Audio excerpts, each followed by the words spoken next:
Ram Sethu loves running through his Greensboro neighborhood. Running has always been his thing since his boyhood days, growing up in India. I think running is a sport which I think it doesn't cost anything. Of course, in India we just ran barefoot, so it didn't even cost buying a shoe as well.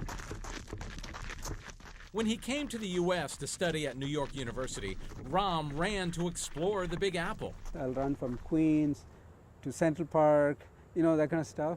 I mean, it was crazy actually looking back. I used to run on the Queensboro Bridge with all the traffic going all over the place. In India, it's okay. Here it's not.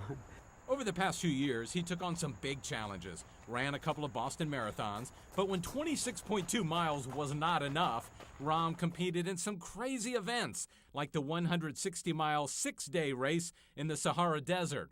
Running can open up the mind to so much, especially for Ram, who is now an entrepreneur. It might sound hokey, but I think a lot of ideas I've gotten while running, and then I go back and say, hey, that's a great idea. Let me go and put that in paper and let me suggest that to my client. His big idea right now is helping children back in India, specifically kids with a blood disorder who need a transfusion every 21 days or they'll die. Like, for example, $16 donation will prolong the life of one child per month in 1 month.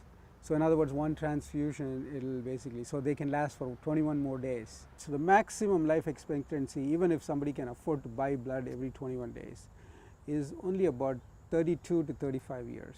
Ram travels back to India every few months to give blood and to help out in any way he can.